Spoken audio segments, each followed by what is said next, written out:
Welcome back to the Yellow Couch. Thank you for joining us today.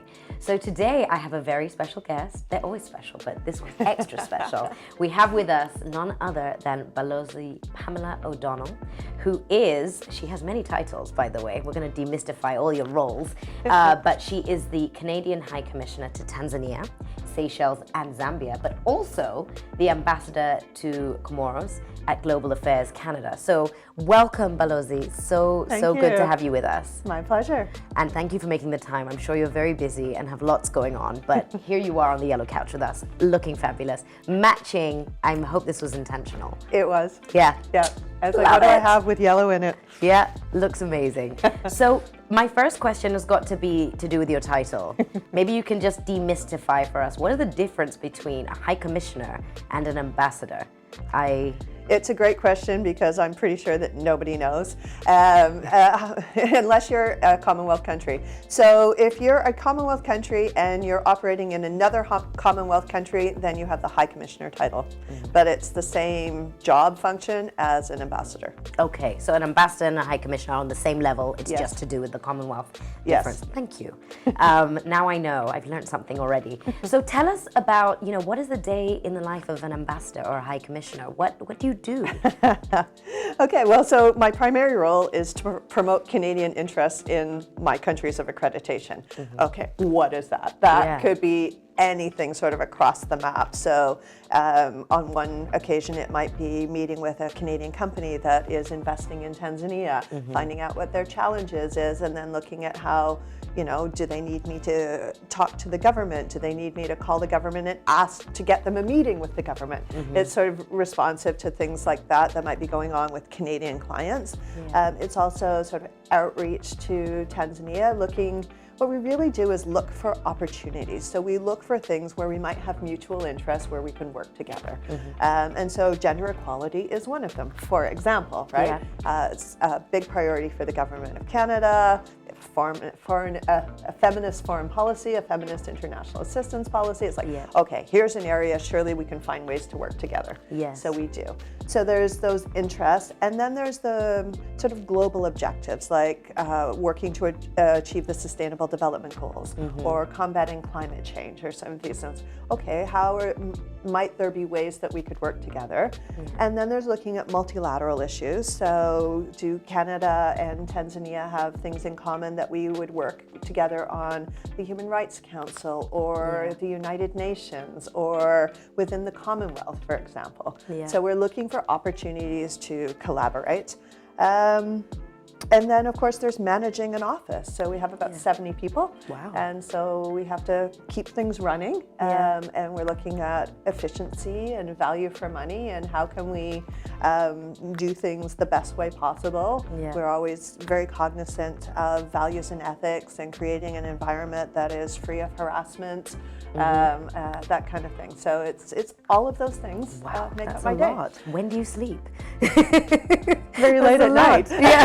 Late at night. So with the Tanzania, Seychelles, Zambia, is that all operating out of Tanzania? Correct. Okay. Yes. Okay. I mean, I primarily spend my time on Tanzania, and then Zambia, we have a small office there, so they do the day-to-day work. Okay. And then Comoros and Seychelles are very important partners to us, but we tend to cooperate with them on less areas. Okay. Okay.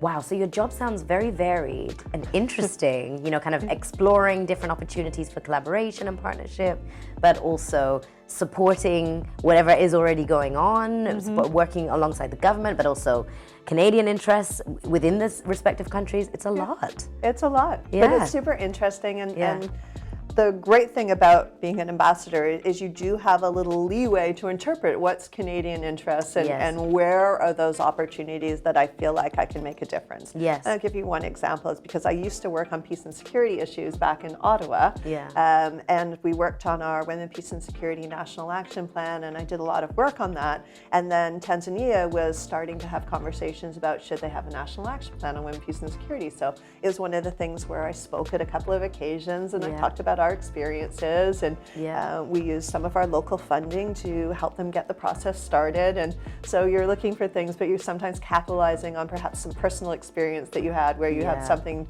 to hopefully offer and help, be helpful. Very nice, very nice. And I'm glad you mentioned a moment ago gender equality as a key area of focus for Canada and in Tanzania and probably across the world. And I want to just highlight, obviously, the fact that you're a woman in leadership, in a very high leadership position. And I really, personally, I look up to you as kind of this beacon of female empowerment because of how you are, how you operate. I've seen a lot of your talks around this topic. But I'd be really interested to ask on a personal level, have you encountered any barriers because of your gender, you know, kind of your journey to becoming High Commissioner, Ambassador? And what could you share on that in terms of how you overcame those? Okay. So I think there are barriers out there, and it's in the way that women get treated differently. So, you know, I'd say there's always been, gender equality has been considered, and you know, in theory, men and women are all, you know, have the potential of getting promotions and things. But when you look at an organization and you see that most of the people at the top are men, you sometimes can, you know, second guess what your opportunities are. However, that has changed, and it's changed in my career. And now 50% of our ambassadors abroad are women. Oh, wow, that's amazing. Yeah, but you have to look at, so when I was younger, what I would notice is you would go to something, or I would even host an event, and people would, men mainly, would walk right by me and introduce themselves to the man who was standing next to me. Right. And I found this very frustrating. Okay, but what do you do about it? It's very hard to change those men's opinion, but I would actually start to position myself so they couldn't walk by me. How? What did you do differently? You just get in the way. Yeah, and like, you hey, I'm step here. forward and you're, hey, I'm here, right? Yeah. Like, don't let yourself be ignored. Yeah. And of course, there's a fine line in this, right? Because you can't be too aggressive, but you have to kind of position yourself in a way and just kind of get in there. Yeah. There's a bit of an expression that says, you know, if they don't give you a seat at the table, bring your own chair. Yep, love it. Yeah. Well, you know, sometimes you do have to do that, and sometimes you have to push your way in without seeming to be pushy. Yeah, it's a fine, subtle Bit of a fine balance, line. but you've clearly mastered it. So, how did you kind of figure this out? Was this something that you worked on personally? How did you, you know, overcome these barriers? Well, I think I'm a bit of a stubborn person, right? So the more that people would throw up barriers, the more that I would be determined to overcome them. Yeah. And I'd say that these are small and subtle barriers. Yeah. It was not like anyone was saying, you shouldn't have this job, or, you know, it's not that overt. It's a lot of little things. Yeah. But you have to look at it and go, how am I going to tackle them when you see it? You still see it for promotions. You still see that men get more opportunities to do acting assignments. I think that there's a perception that maybe they're coming forward with more confidence or something like that. I think that confidence is something that's often used against women. They can be more soft-spoken and not as aggressive in putting themselves forward. And I think, so sort of one, how do you tackle that? Well, you have to put yourself forward, right? You can't take yourself out of the race.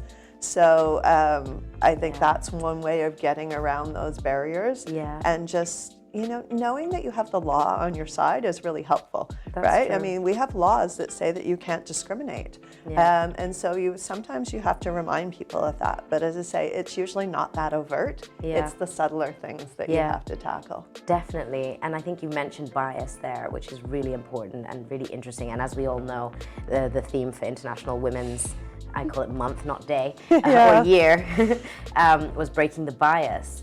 Of course, we all have bias or biases. How do we go about kind of tackling some of these existing biases that exist in all organizations everywhere across the world? What would be your kind of 2 cents on that? How can we tackle? 2 cents on tackling the bias.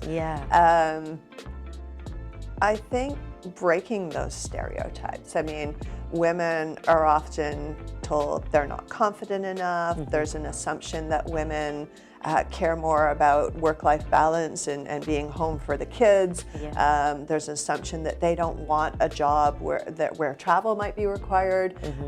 So sometimes you have to think, what are those biases? And be clear if that's not an issue for you, or if it is, why you're still a good fit for the job and how you're still going to get the job home. I think it's perfectly fine for a woman to say, I need to get home for my kids by a certain time, but I can say, log onto my computer after dinner and I'll get the work done still. So sometimes you have to kind of think, oh, what's the other person thinking that they might rule me out? And how am I going to be clear that that's not going to be an issue? That's a really good piece of advice. So it's kind of thinking from the other perspective and anticipating what someone might be thinking or worried about and addressing it directly rather than hoping in silence that it'll be okay or figure itself out. Sometimes you just got to tackle it head on. And I think you always have to convince that you're the best person for the job. And I feel like as a woman, you feel like you have to do more sometimes to be convincing. And then I think from the flip side of the bias, there's all this talk about, well, women have to be more confident and do things a different way.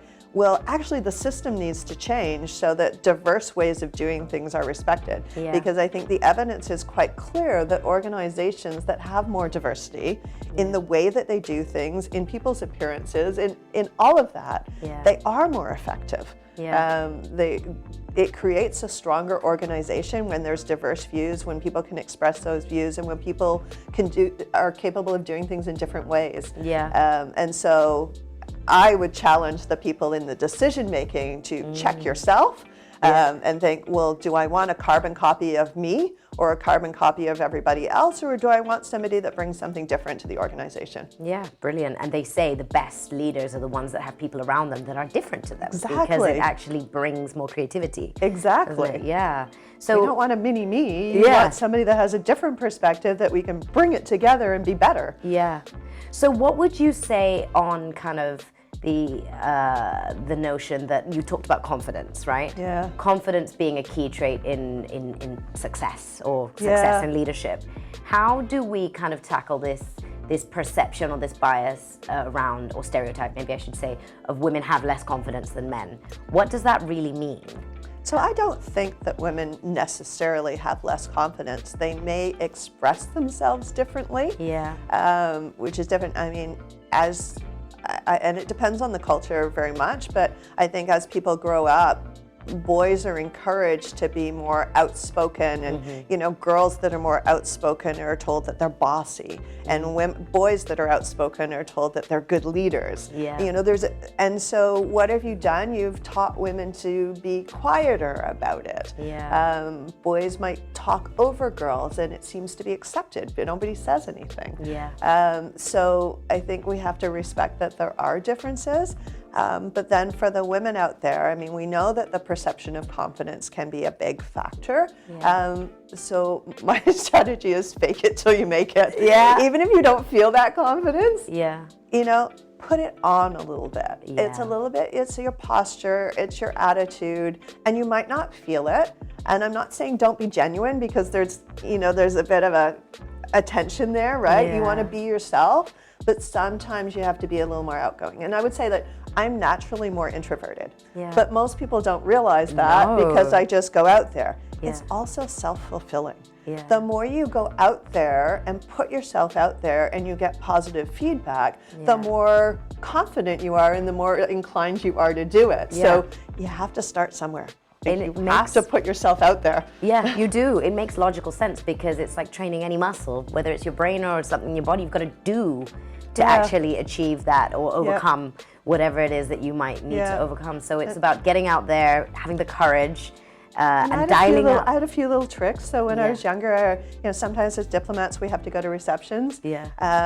Well, if you're more on the introverted side, you kind of might stand there and wait for people to talk to you. So I used to say, I have to talk to 10 people before I can have a drink or anything to eat. I love it. So it's like self-motivation. And as I say, once you do, then people start to gather around, and pretty soon you're not having to work at it. It sort of starts to come to you. And again, it's reinforcing. Then it doesn't become a hard thing. it sounds very logical. You know, it's almost like remove the emotion about how I feel, but actually let me have a strategy or a plan that will lead me to success, which I think is really important, really key. Okay, so when it comes to Tanzania, maybe we can talk about, you know, there'll be a lot of viewers here, young girls and women in Tanzania who are looking up to you and saying, how can I be or achieve what you've achieved? What would you say would be key advice that you'd give to them, A, but B, where do you think society maybe needs to support young women and girls more in Tanzania so that we can achieve those goals? Okay, well, I'll start with, I think, a couple of things for the young ladies out there. One is, I think I mentioned a bit, don't take yourself out of the race. You lose nothing by applying for a scholarship, applying for a job, applying for a promotion. If you don't get it, so what? Maybe you'll learn something from the experience. Maybe you'll have the worst interview on earth, but hopefully you will learn what not to do for the next one. So it's all of, as you say, muscle memory and practice, and you just got to put yourself out there. And then if you can, let's say you don't get a job, if you can seek some feedback as to why you didn't get it, you might learn something for the next time. So put yourself out there is the first one. And the second is stop pointing out your own faults. You know, women have a tendency to do this, and I've had conversations, like performance discussions with people I manage, and some of the women would be quick to tell me the things where things hadn't gone well. I'm like, well, start with what you do well. I mean, we can get to those things that need to improve. Don't start with it, right? So put your best foot forward when you're talking to people, and you don't have to highlight your faults. And I'll throw one more out there is, don't obsess about how you look. You know, I'm coming in here, you know, I've done a lot of speeches and presentations. I'm like, oh, is my hair right? Is my makeup right? I'm like, okay, nobody hired me for my looks. Just like, get over it. That is not the biggest issue that you have to deal with. But also be prepared that people will criticize you for your looks. True. You didn't wear the right thing. You didn't look the right way. You're too fat. You're too thin. Who cares? No matter what you do, somebody will criticize you. You have to develop a little bit of a thick skin. Be yourself, and just don't obsess about that stuff. Focus on what's important, which is doing the job well. Fantastic. That's perfectly put. Really important. And I think my biggest takeaway from you is don't take yourself out of the race. You've said it a couple of times, and I think it's so important because time and time again, women do. We say, I'm not good enough, or I'm not quite. I don't think I can. And that just stops any opportunity for growth or learning, as you said. And I've almost done it multiple times, and I've thrown my name in, and I get the position. Wow. And then you realize. And so, again, I realized, hey, if I listened to my doubts, I would not have gotten this. And then I get the job, and I think I do a good job because then I get a promotion. So I've learned I would have naturally not put myself forward quite a few times, but I did. And it was successful. So hopefully you'll remember that and you put yourself forward too. And did you have like a turning point where you went, okay, hang on a minute, I've done this 3 times and I've actually succeeded. So has it changed your behavior now forever? Now I wouldn't hesitate to throw my name in. Fantastic. That's so good to hear. And this kind of, I mean, let's be clear that, you know, women and men do have their differences. I think that's a very important part of the conversation. Do you think personally this is to do with nature or nurture? Where does the difference come from? I think it's more nurture. But I couldn't say that for sure. But there's an assumption that all women are the same, and they're not. Some people want to have children, some people don't. I'm one of those no children people. But that's okay, and I think we need to respect that people have differences and different preferences. But I think that nurture, because if you look at countries where it is more equal, the way that girls are brought up is also more equal. And I could say Canada might be one, but look at the Scandinavian countries. You know, like it is just different. And I think that girls there grow up knowing that they can be anything. But one of the things I'm so pleased to see in Tanzania is you have a woman president, you have a number of very competent female ministers, you have a female speaker of the house. So I think for little girls now, they're like, they might be starting now to get the idea that they can do anything that they want. That it's possible, because there's a role model, there's somebody there that I can look up to. So the role models are really important. And the fact that we're all role models, I guess. you know, wherever you are, you don't have to be at the highest level of leadership to actually lead and inspire others. Well, and I would say I noticed that really early on, because I was in Malaysia, and I joined by some weird twist of things. I was on a boys' football team, a men's football team. I was the only woman. You play football? I do play football. I used to play more, but I don't really play much anymore. I play more basketball, frankly. But I would play at this place, and there was a girls' school near there, and they would all come out and cheer for me. And all of a sudden, I felt like, oh, I'm a role model for these girls in a way that was totally unintentional. And so, like, I do go out regularly now to when they do women's basketball clinics, and I try and coach them, because all the coaches are men. And I want to show them that girls play, and that girls can enjoy it, and you can still be old and still play as well. So, and also have that leadership role of being a coach. I tend to see also for girls' teams or female teams, the coach is still a male a lot of the time. Interesting, isn't it? Speaking of football, on the side, a little birdie told me, a little tweet on Twitter told me that you're a Simba fan. We won't go there. I'm not going to go there, other than to say that I was super impressed by Simba's CEO. And I thought any organization that can hire a woman that competent deserves my support. So that's where it comes from. Simba fans, you've got a great supporter here. Nice. So, Pamela, I want to get to know you a little bit more behind the role, behind your kind of perception of female empowerment, but just you as a person when you're offline and not at work. So my first question is, what is the most transformative travel experience you've ever had? Where did you go, and what made it so? I could say a bunch of things, but I'm going to link it back to a work thing, because the first thing that popped into my mind was this trip that I did to Chile, Brazil, and Argentina. And I had gotten a new job. I was super excited about it. It was working on climate change. And but much to my chagrin, it meant that I was the public speaking face of this. And I was terrified of public speaking. So off I go on this first trip, and there's about a dozen of us, and we're all speaking at each of these occasions. And day one, and I do my little talk, and I'm just feeling horrible about it. I'm like, oh my God, I'm the dud on this panel. Oh no, I would never imagine that. Oh no, I was. So, but what I did was, at the dinner that night with this other group, and we've all, you know, we've got our wine, and I'm like, okay, look, I don't think my presentation was very good today. What can I do better?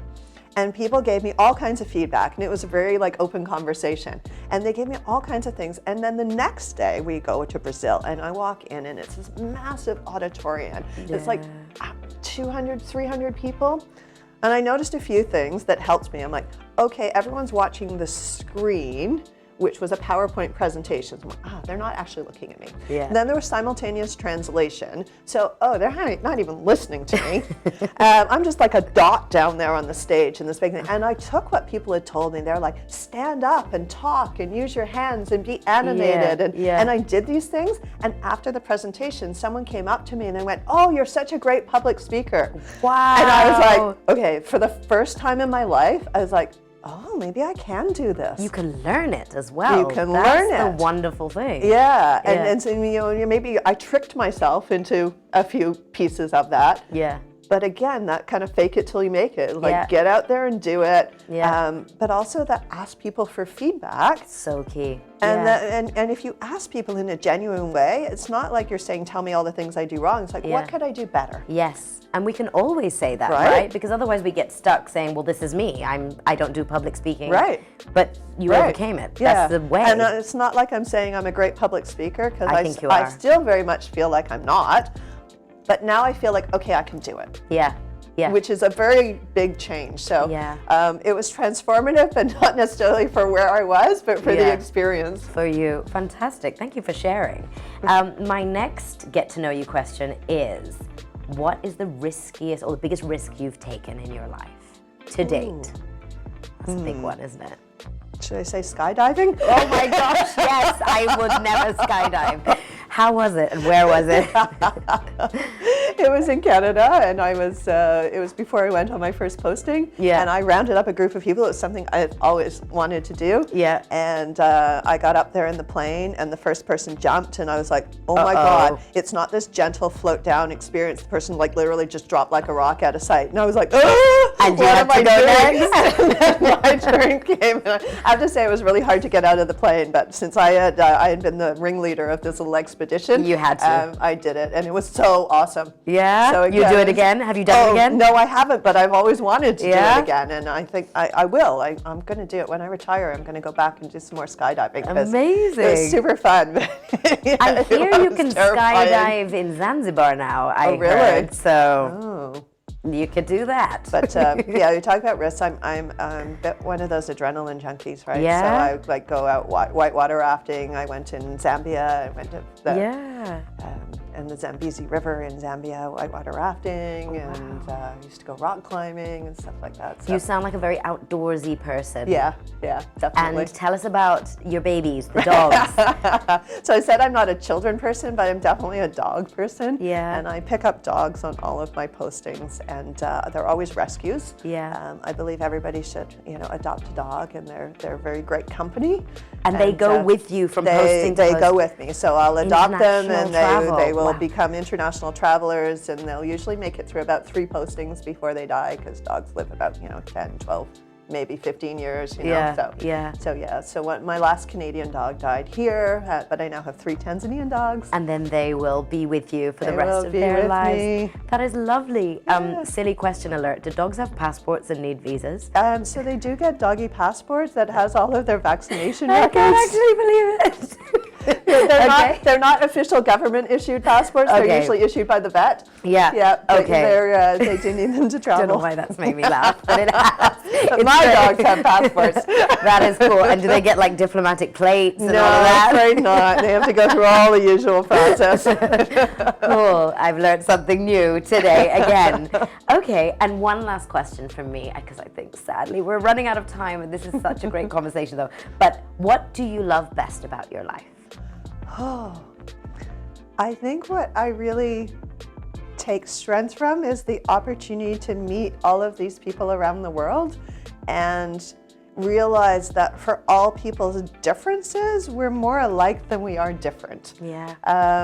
And I think COVID in particular has been very difficult because we have been fairly isolated. I've stayed home a lot, no extra risks kind of thing. Yeah. And it made me miss that interaction with people and the, going out and seeing projects that we fund. And, on the last week I went over to JMK Sports Park with like 100 kids, and we handed over some basketball nets, and all the kids were playing, and there's like this hilarious photo at the end where I basically got mobbed by children. They actually knocked me over.